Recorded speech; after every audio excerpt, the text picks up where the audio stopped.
My presentation will be about a software named Scrivener.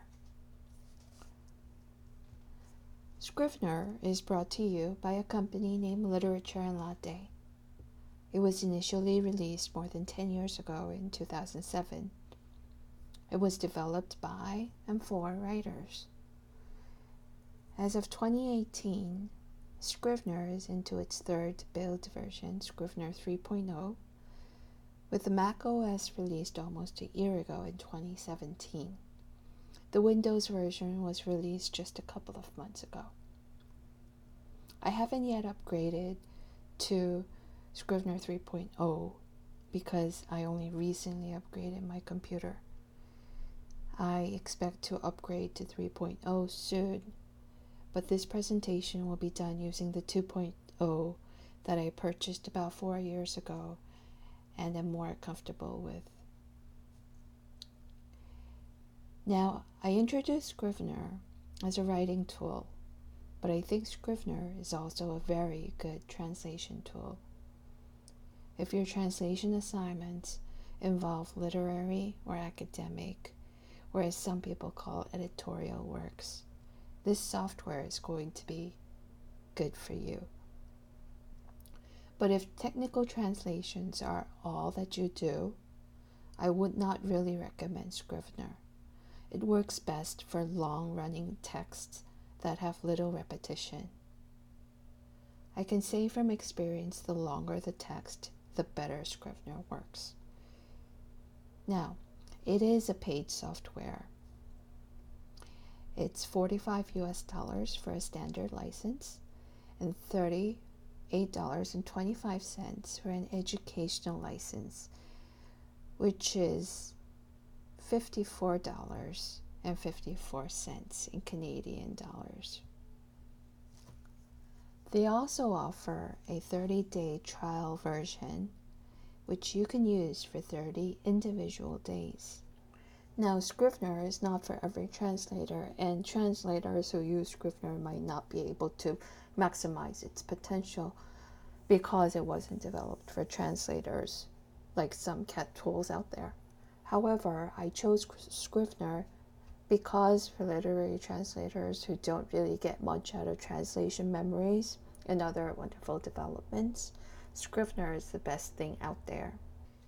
I am going to go over some of the main features of Scrivener to acquaint you with the software first, and then I will show you how I've used Scrivener in my translations. It might give you some idea of how it is used, but in no way is this the only way to use it, because to be honest, I use only a few of its features, and that was enough for me. Let me open up Scrivener. This is version 2.9 you are seeing, and 3.0 will be a little bit different with a few added features. But from what I saw, it's not a whole lot different. So we will work with the version that I have because I know it better.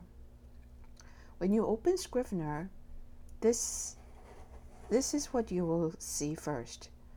You will be asked to choose your project. If it is your first time using Scrivener, you can go to the Getting Started section and take a look at the interactive tutorial or the Scrivener user manual. That's about 500 pages long. I'm joking. And the video tutorials, which I recommend the most. By the way, there are really tons of videos on YouTube or whatnot on how to use Scrivener, although I couldn't find one for translators specifically. On the left-hand side panel, you will see underneath Getting Started, blank, fiction, nonfiction, script writing, poetry, lyrics, and miscellaneous. So from the start, you can see that Scrivener's target users are writers. But since we're translators, let's just open up a blank project. Double-clicking this will ask you to name your project. Let's save the project as presentation and click create. This is your standard format in Scrivener. I will make it into a full screen.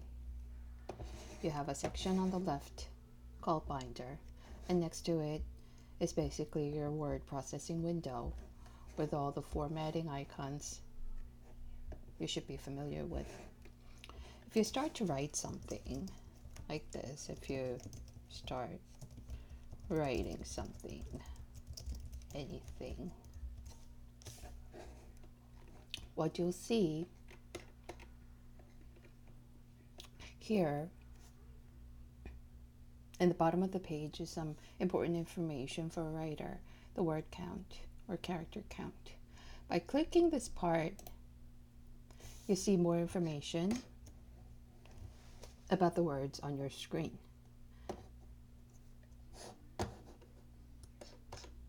This bullseye icon to the far right is a target that you can set for this document.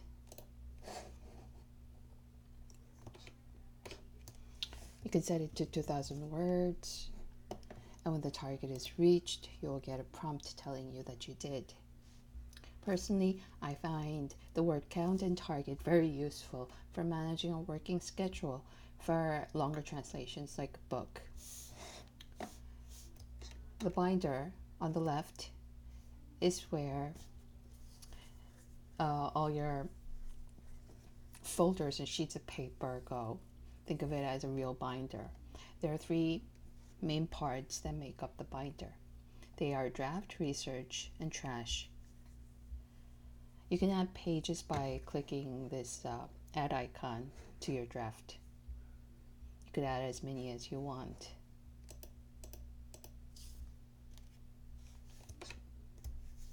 Let's take a look at the top ribbon. Clicking this binder will hide it and show it, but I would recommend that you keep it there for navigation and organization. Next is the collections. This is a loaded feature that I don't really make full use of, but one that I really should. It has a bit of a learning curve, I think. I won't be able to get into details of this feature, but once you master it, I hear that it's indispensable in organizing everything you need to finish a project. The green add button, when pressed long down this arrow, will let you select between a text and a folder. I don't use folders, but you can if you want. And this is a trash can. Compose is a great feature. It expands the screen to the fullest and lets you really concentrate on your work. See, in the bottom is a hidden menu that comes up when you hover over it. There is the text scale, paper position that lets you position the paper to the left, to the center, to the right. There is page width, and so on. Pressing escape will close the full screen. Comment is for adding comments to a part of your writing. And this is compile. It would be for compiling your draft into a final product. Save. You can save it to all kinds of formats, and there are a lot of options to choose from. This part here is about viewing the draft that you're making. So this was a quick overview of Scrivener. Now I'm going to go on to how Scrivener can work in translating a document. Now I go to Scrivener again. I'll open up a blank project. Name it Translation. Click Create. What I want to do is go to View, then Layout. I want to split it You could split it horizontally, but I prefer to split it vertically. Now this will divide your initial screen into 2 columns. You could use something called a layout that you saved in advance. I have one that I named Translate. And this is what happens to the screen. It's a very cool feature in Scrivener that makes you really get ready to work. You need to set it up in advance, as I said, but it's very simple. Let me show you. First, you would want to use the slider to change the size of the 2 columns. Let's say you want this, and you could decide if you want the binder or not. You could also decide if you want the inspector or not. The inspector is a space for comments, adding comments, and snapshots, which I will explain later, document references and stuff. It's pretty useful in my translations, so I'll keep that in. And then you go to Windows, click Layouts, go to Manage Layouts, and add. Click this button, and then you're all set. I had one that I saved as Translate, so it'll take me back to the screen here. In the left screen, I will open up my source text. Here, I will open up my source text. Let me drag my source text into this document.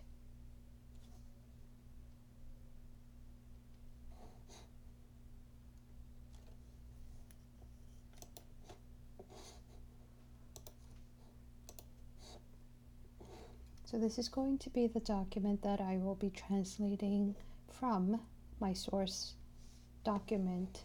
Let me change this part to source text.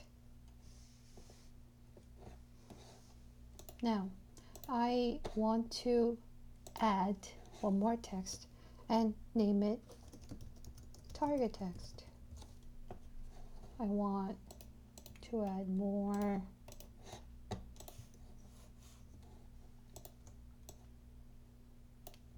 text under that.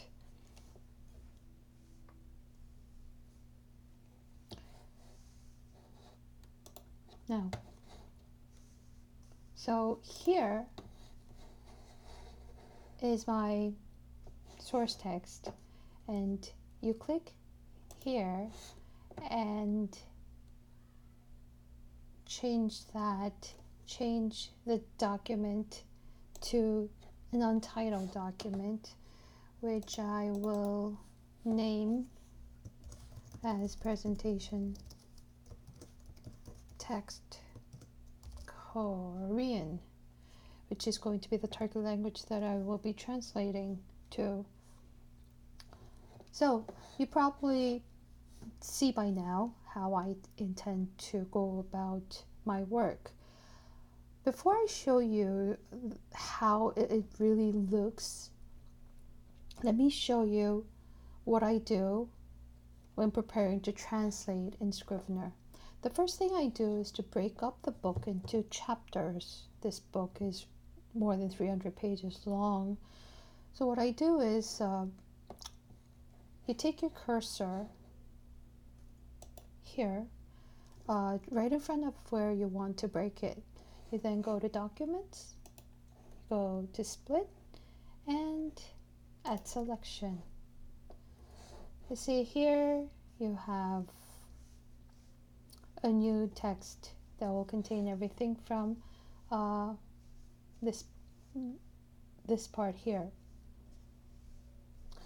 I am going to rename this part 1, and then what I'm going to do is I'm going to break it up again.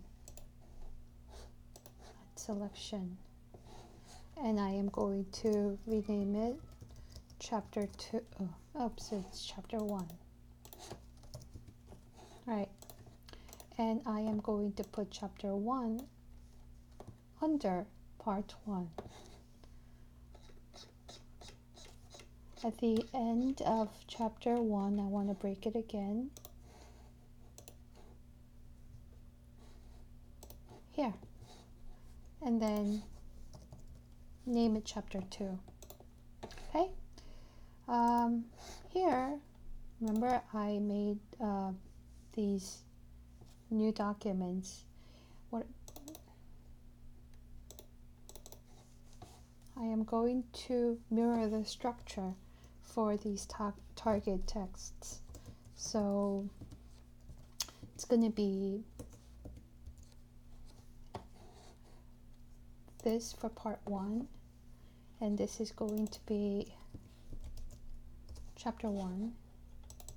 This is going to be chapter 2. I am going to put these 2 chapters under part 1 and see and make it like this.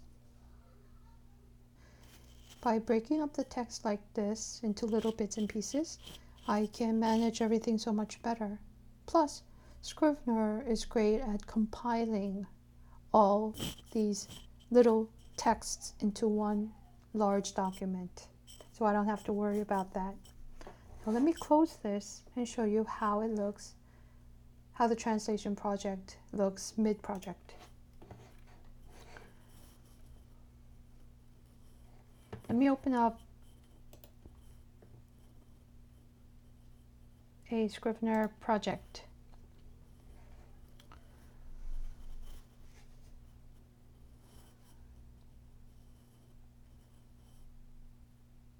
You will see in the draft section the source text broken up into chapters, and the target text is more or less the same structure. For translators, a split screen that looks like this is a great feature. Also nice is Scrivener's snapshot feature. With the inspector on, you will see a camera icon at the top.